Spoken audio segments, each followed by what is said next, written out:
Bonjour tout le monde, j'espère que vous allez bien. C'est David Lynn de Cercle d'Ali. Donc c'est une matinale qui va durer pendant 30 jours. Nous sommes déjà au jour 18, donc on a dépassé la moitié déjà. Je voulais remercier aux gens qui viennent tous les matins. Merci de votre présence. Je remercie aux personnes qui viennent après parce qu'on a plus d'une centaine de vues par jour.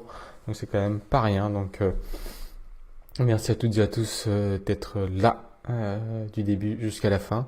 Il nous reste 12 jours après aujourd'hui. On va essayer de faire en sorte de rendre l'animation encore un peu plus intéressante. Déjà, après-demain, notez que on sera non pas en live, parce qu'après-demain c'est le jour 20, donc on sera sur Zoom. Si vous voulez participer au Zoom, il faut absolument vous inscrire sur mon site qui est www.cercledali.fr pour recevoir tout simplement le lien de connexion. Et je vous dis du coup à après-demain en Zoom en cercle que j'appelle privé. Je copie-paste le lien je copie-colle le lien du coup sur Facebook et sur Twitch. Comme ça, tout le monde y a accès. Normalement, sur Facebook, la plupart des gens sont déjà inscrits. Et sur Twitch, pas forcément. Donc, vous avez déjà vu au titre du lien ce dont je vais parler aujourd'hui. Je vais parler de jeux vidéo. Jeux vidéo, est-ce une addiction? Est-ce que c'est quelque chose de positif? Est-ce qu'on est pour ou contre? On va essayer de tirer l'épingle je vais essayer de tirer l'épingle du jeu. Enfin, je sais pas si ça se dit ça. Bon, bref, c'est pas grave.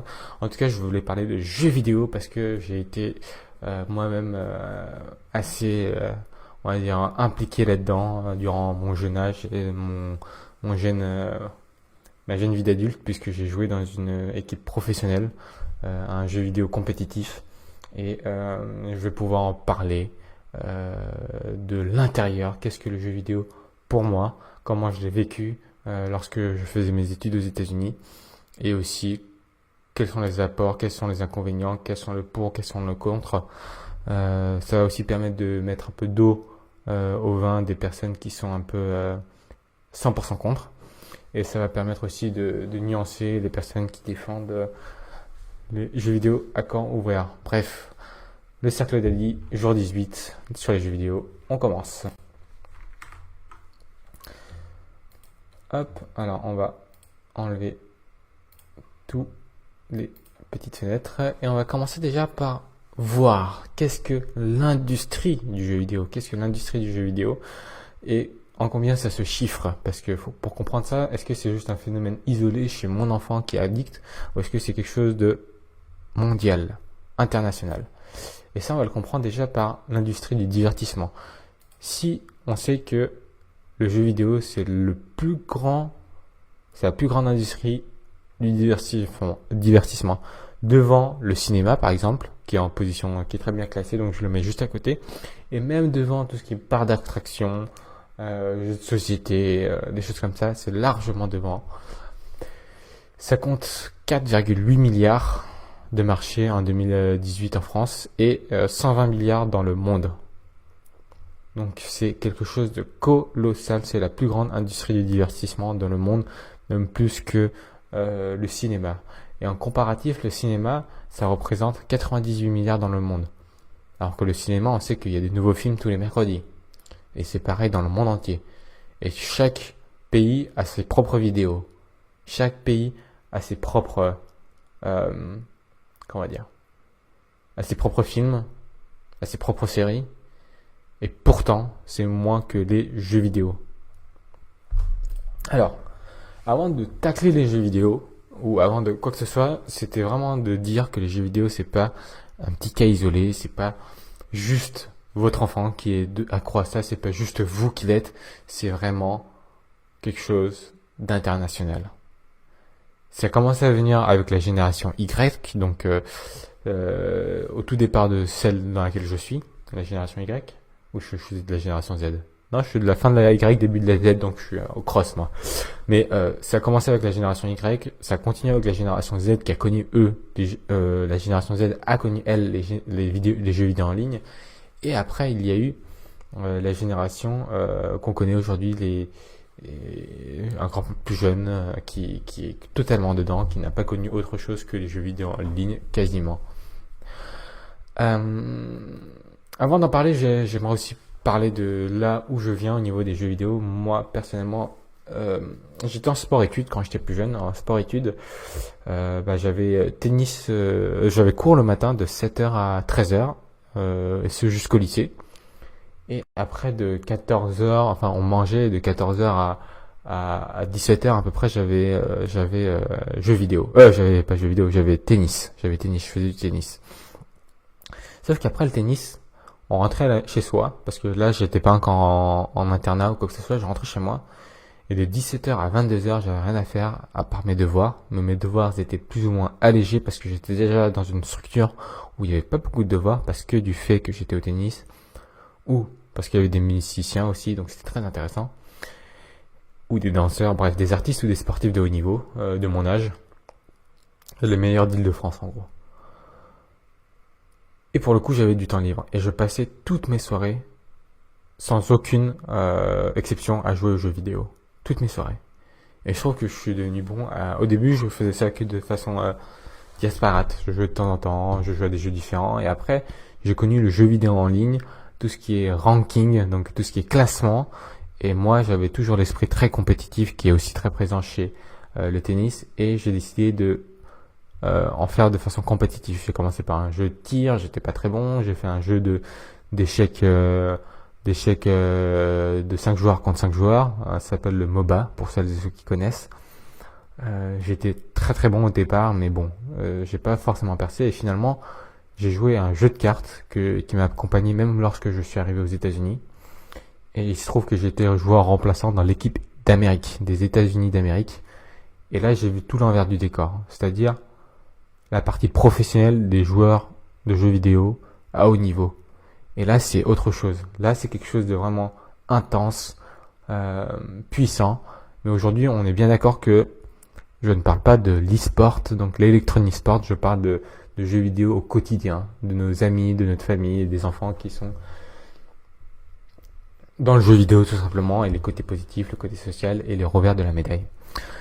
Je rentre maintenant dans les côtés positifs, donc j'ai dit tout ça pour nuancer parce que je sais que l'e-sport c'est un monde à part et l'e-sport j'y suis quand même plutôt favorable, comme tout sport de haut niveau, j'en parlerai après, peut-être une autre fois, mais je ne pense pas que je l'aborderai parce que c'est pas un sujet de développement personnel. Mais on va parler du côté positif maintenant, le monde parallèle. Déjà le côté positif c'est la création d'un monde parallèle, d'un monde dans lequel on est absorbé, d'un monde qui retient toute notre attention. Aujourd'hui, il n'y a pas beaucoup de monde qui nous permet d'attirer toute notre attention, donc c'est déjà une prouesse que de pouvoir attirer notre attention, sachant que nous sommes des humains qui sont faits pour ne pas avoir d'attention longue sur un seul sujet. Je vous avais dit 30 minutes. Et pourtant, les jeux vidéo défient un peu la concurrence. On va voir aussi pourquoi on arrive à être plus concentré sur un jeu vidéo que sur autre chose. On va continuer. Donc, j'étais en train de creuser le côté positif. Et notamment, il y a le monde parallèle qui nous crée, qui prend beaucoup d'attention, et pourtant on sait que l'attention humaine est limitée à peu près 25-30 minutes pour ceux qui sont à peu près bien entraînés. Et là, le monde des jeux vidéo dépasse la chronique. On arrive à rester concentré plus longtemps. Pourquoi? Pour plusieurs raisons. On en parlera après, mais d'abord parce que c'est un monde parallèle. Donc ça demande une créativité incroyable parce qu'on invente de toutes sortes ce monde-là, que ce soit les créateurs ou même pour les personnes spectateurs et joueurs, parce que les joueurs et les joueuses sont plongés totalement dans un univers qu'ils doivent s'approprier, et forcément ça encourage à la créativité. Il y a beaucoup d'artistes, de vidéastes 3D qui étaient d'abord dans le domaine de l'art et qui se retrouvent finalement dans le domaine du jeu vidéo et qui sont très très heureux parce que ça demande énormément de créativité. Ensuite, pour l'adulte, c'est un monde imaginaire de l'enfance. Ça permet quand on est enfant, on arrive à créer avec certaines figures un monde, toute une bataille, etc. Le monde imaginaire de l'enfance pour adultes. Parce que le jeu vidéo, c'est aussi quelque chose de très éclectique, très varié, où il y a des choses pour tout le monde, pour tous les goûts. Il y a des choses de simulation, il y a des choses qui sont plutôt dans l'ordre du combat, dans l'ordre du jeu de tir. Il y a aussi des choses qui sont beaucoup plus jeunes comme le Tamagotchi, l'équivalent du Tamagotchi avec Animal Crossing par exemple. Enfin, il y a plein de choses. Il y a énormément de facteurs positifs et qui ont été mesurés, notamment au niveau de l'apprentissage. On sait que les enfants qui jouent beaucoup aux jeux vidéo sont généralement assez bons aussi dans la résolution de problèmes, qu'ils soient de type maths ou de type autre, type charade, quoi que ce soit. Ils ont cette capacité à vouloir résoudre les problèmes plus facilement. On sait qu'aussi les addicts aux jeux vidéo ont une très très bonne capacité cognitive et ceux qui ont un passé, hein, pas ceux qui sont addicts, pardon, ceux qui ont un passé dans le jeu vidéo ont une très bonne capacité cognitive à prendre des décisions assez rapidement, notamment lorsque c'est sous format de jeu ou dans la vie professionnelle.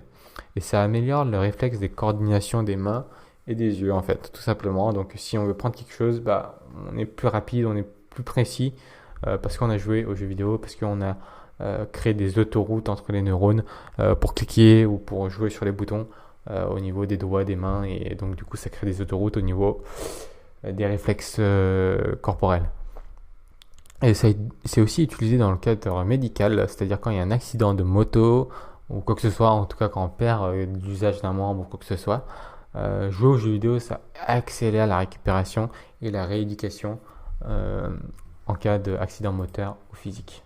Je zoome un peu, ça va être plus agréable pour vous qui regarderez en visio. Maintenant, je amène le côté social. Il y a un côté social, avant de parler d'en ligne, je vais parler d'avant.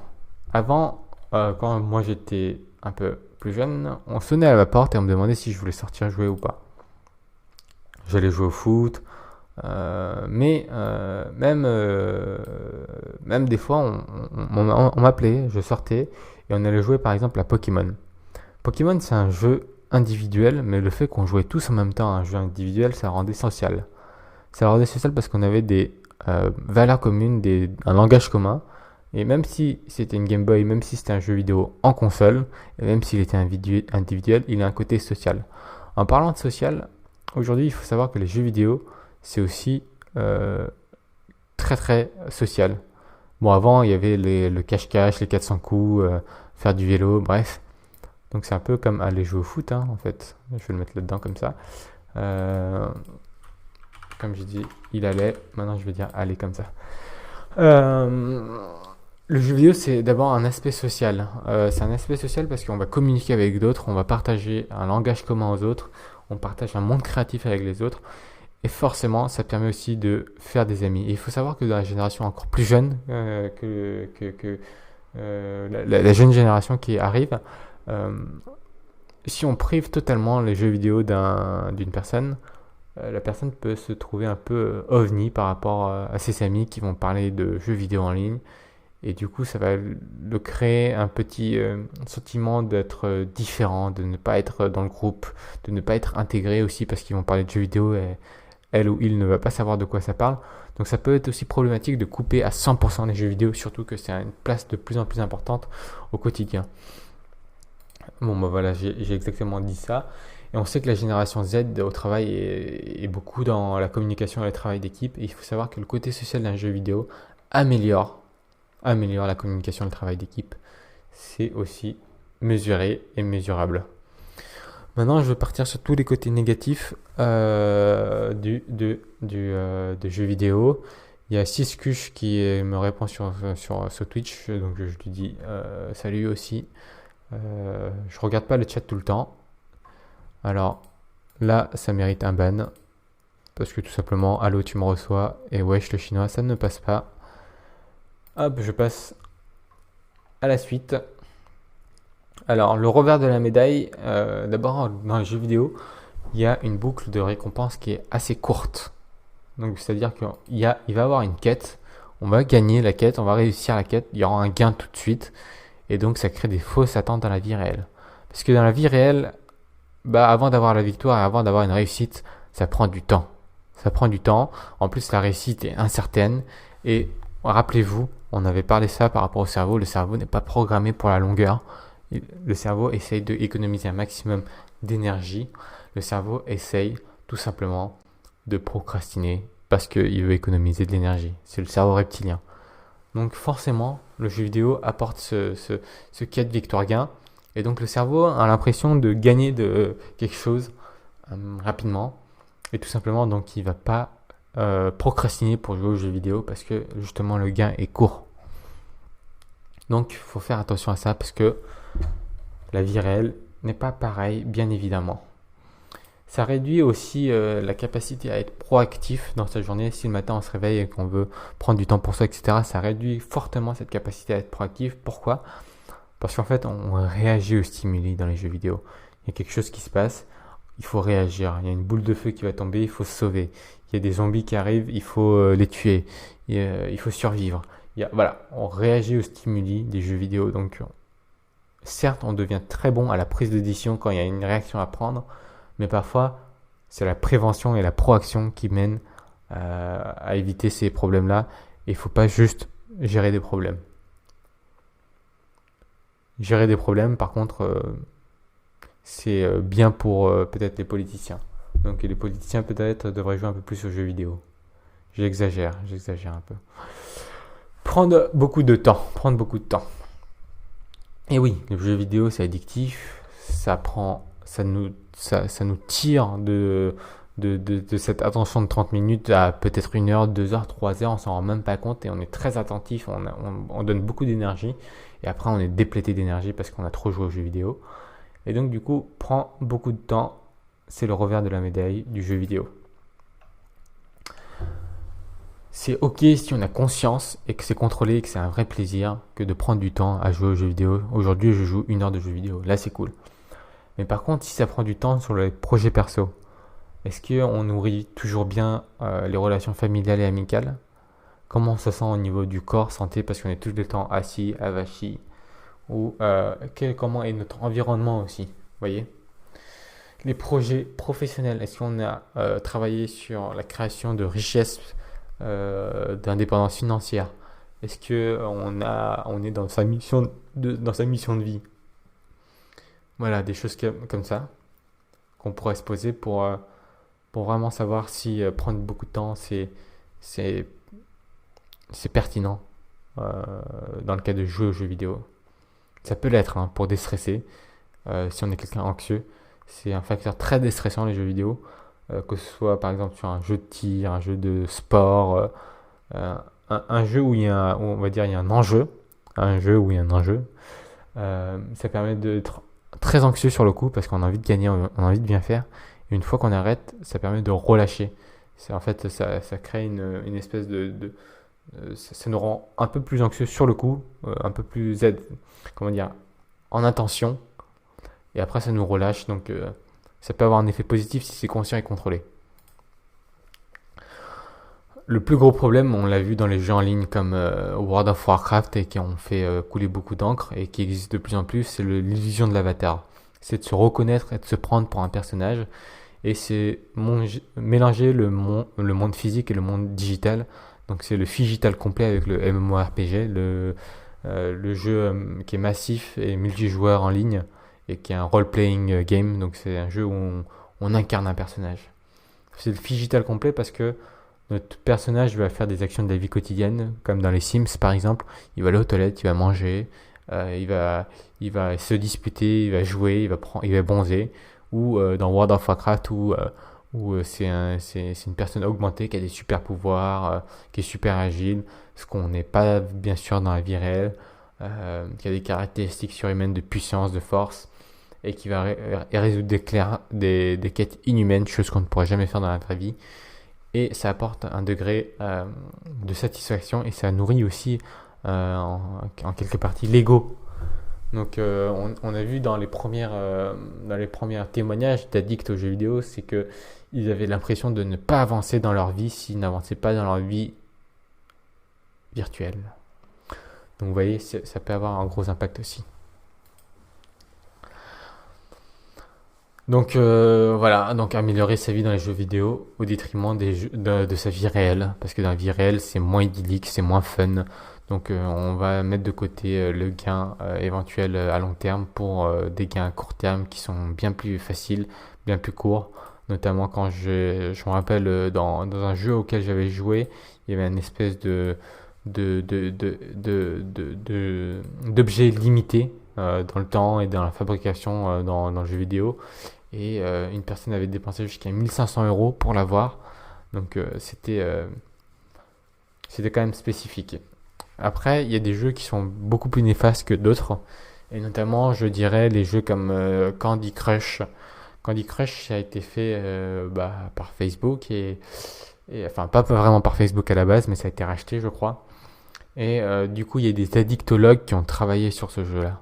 Il y a des addictologues qui ont travaillé sur les jeux. Ils ont rendu le jeu, par exemple, très coloré, très fun, avec le son des casinos, avec les récompenses quasiment du casino, instantanées, avec des notions qui nous nourrissent notre ego, comme parfait, bien joué, super, vous avez bien fait. Donc ça nourrit le cerveau qui dit oh là là, je suis génial là.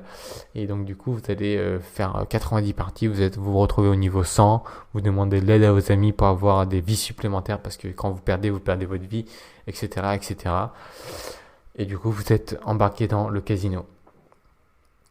Et dans le problème de World of Warcraft et tous les jeux en ligne avec un classement, avec des niveaux, avec des gains potentiels, avec l'ouverture de coffres, l'ouverture de paquets de cartes, l'ouverture de choses aléatoires, il y a un aspect casino et il y a un aspect mélange monde réel, monde digital. Est-ce que je progresse ou pas dans ce monde digital? À quel niveau aussi de comparaison? Il y a un effet sociétal. À quel niveau sont mes amis? Est-ce que je suis le plus fort? Est-ce que je suis le plus nul? Donc on retrouve ça aussi dans le sport et ça se retrouve beaucoup dans les jeux vidéo. Donc c'est pas quelque chose qui est particulièrement fait pour les jeux vidéo, mais c'est quelque chose qui est aussi très présent dans le monde des jeux vidéo. Donc à se poser des questions. Voilà pour aujourd'hui. J'espère que vous avez appris des choses. J'espère que ça permet de mettre un peu d'eau dans le vin aussi, parce qu'on a vu qu'il y avait aussi plein de côtés positifs aux jeux vidéo. Je déploie à nouveau toute la carte pour que vous puissiez regarder la carte. J'invite à celles et ceux qui ont des réactions, des questions, à poser les questions sur le chat. Et sinon, je vais lancer tout de suite la méditation.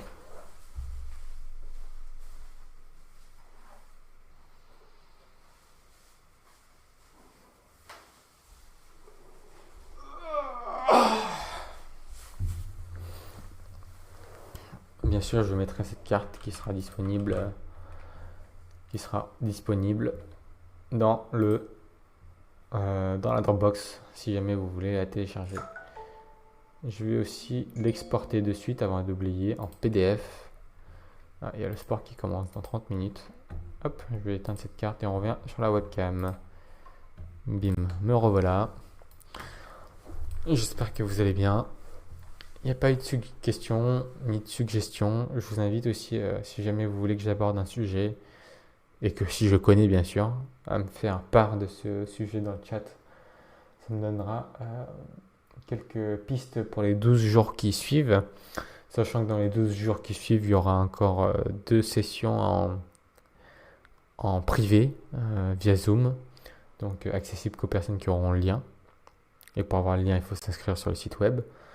Et il y aura aussi des sessions à la fin, à la toute fin, peut-être les 5 dernières sessions, je les dédierai à la culture financière qui est mon domaine et où je vais essayer d'apporter vraiment une plus-value de valeur sur comment économiser, comment voir l'argent, quelle est notre relation avec l'argent, etc., etc. Sur ce, je vois qu'il n'y a pas de questions ni de remarques. Je vais commencer la méditation. Je vais sonner la cloche à 3 reprises. Je vous invite à prendre une position alerte, une position avec le dos droit et si possible une position assise. Hop, hop. Voilà, je mets la capuche un peu mieux. Et on est parti.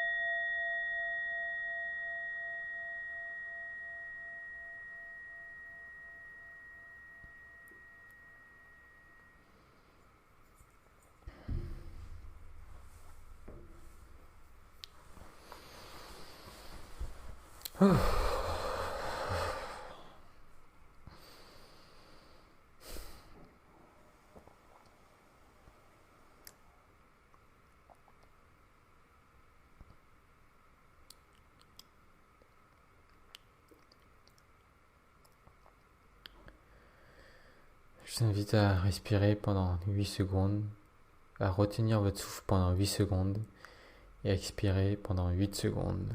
La respiration 8-8-8, 3 fois 8.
Aujourd'hui, je vais mener une méditation sur, non pas le jeu vidéo, mais qu'est-ce que ça cause en nous. D'aller voir ce qui se cache en dessous de ce genre d'addiction.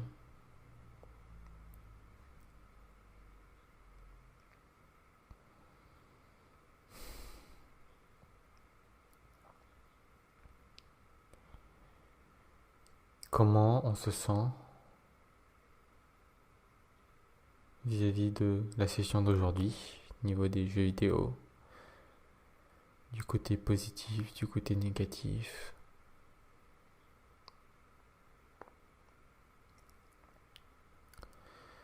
Est-ce qu'on peut aller voir en profondeur une personne qui serait vraiment que dans le côté négatif, addict aux jeux vidéo? On va essayer de se mettre à sa place, de comprendre. Comment se fait-il qu'il ou elle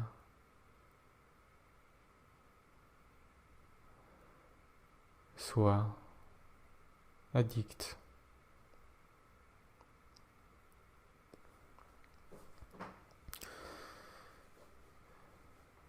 Est-ce que la personne recherche de la reconnaissance de la part de ses amis peut-être, parce que c'est social? Tous ses amis jouent à ce jeu vidéo. Peut-être que cette personne souhaite être intégrée au groupe.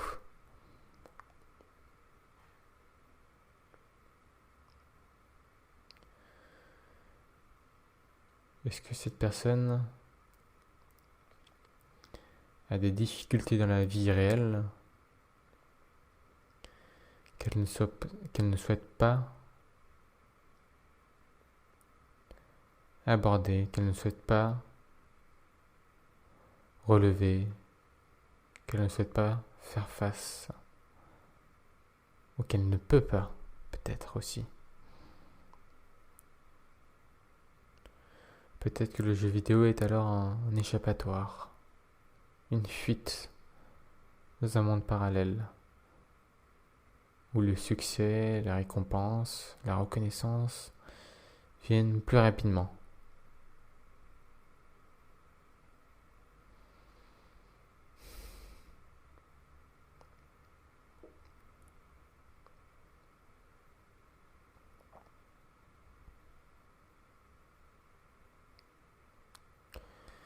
Quel est le besoin profond d'une personne qui joue aux jeux vidéo?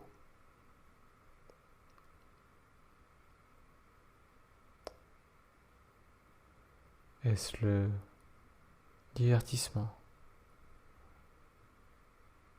Faire passer le temps?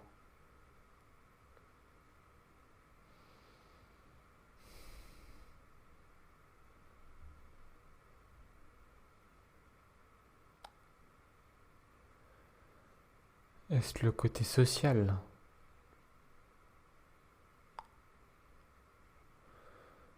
Parce que la personne s'ennuie?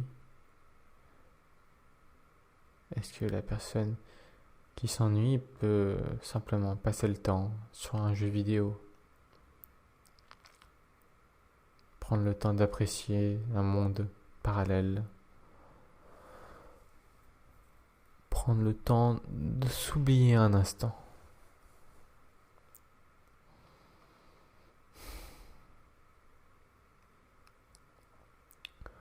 Ou bien c'est peut-être une personne qui se sent seule,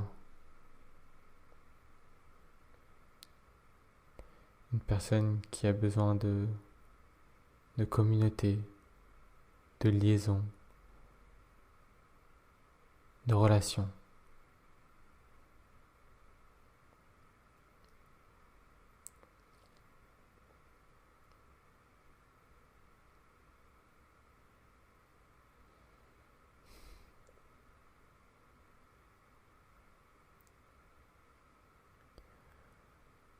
Peut-être que soi-même, nous sommes dans une forme d'addiction. Ça peut être le jeu vidéo, ça peut être l'alcool, ça peut être les drogues dures, ça peut être le smartphone, ça peut être les réseaux sociaux. Et ça peut aussi être les communautés spirituelles ou religieuses. Et ça peut aussi être les pratiques de méditation en groupe.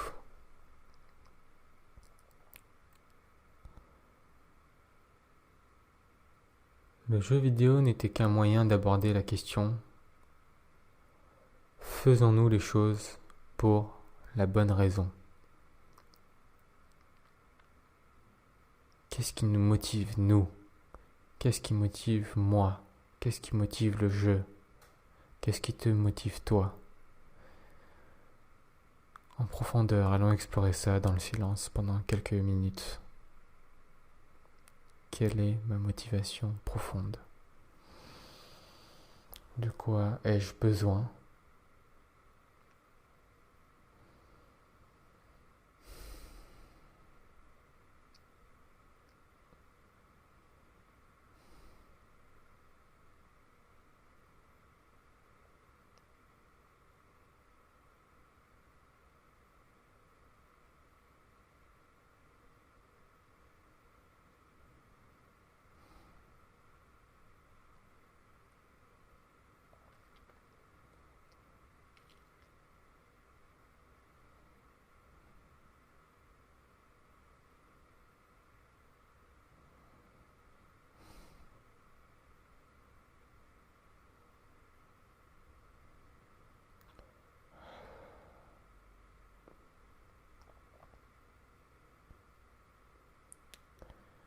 Ma petite voix intérieure m'a peut-être donné une ou deux pistes. Elles sont peut-être faciles, peut-être difficiles à entendre. Peu importe, je vais prendre le temps d'accepter ce que j'ai entendu, ce que ma petite voix intérieure me dit.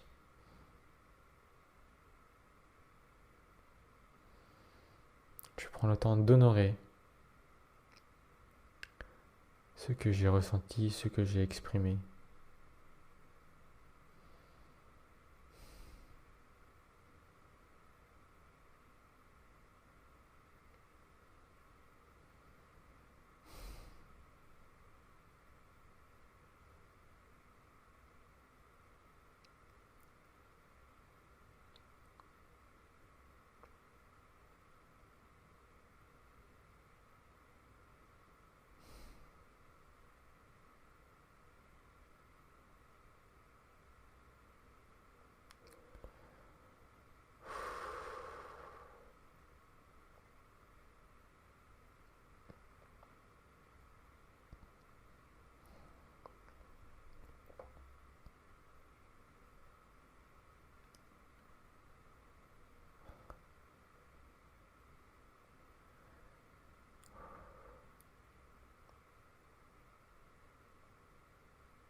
vous invite maintenant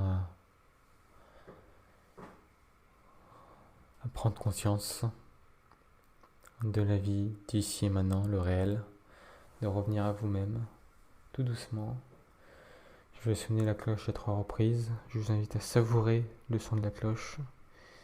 Et ensuite, si nécessaire, de vous étirer.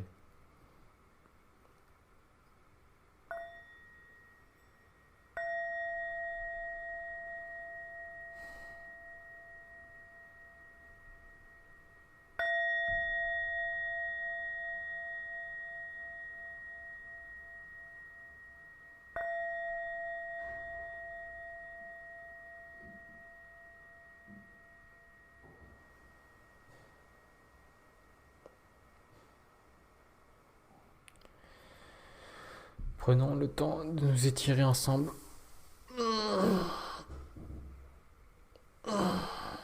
De bâiller un coup ensemble.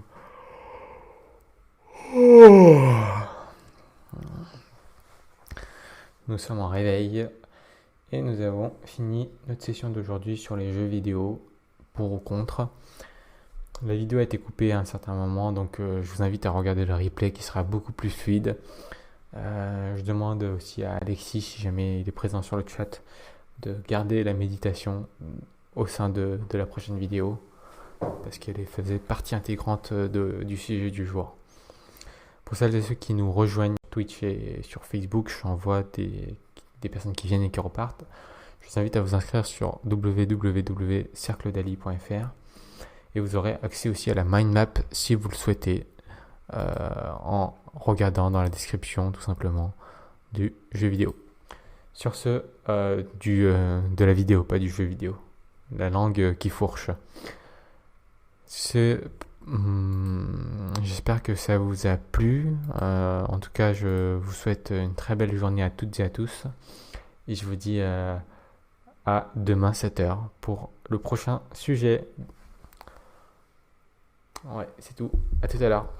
Je dis à tout à l'heure parce qu'en fait, on se quitte jamais vraiment. On est toujours tous connectés, donc à tout à l'heure. Salut, c'est Alexis de l'équipe Dali. J'espère que tu as aimé la vidéo. Si ça t'a plu, est-ce que je peux te demander de t'abonner et de mettre un pouce bleu ? Et si jamais tu veux encore plus de contenu de bonne qualité, abonne-toi à la liste privée du Cercle Dali.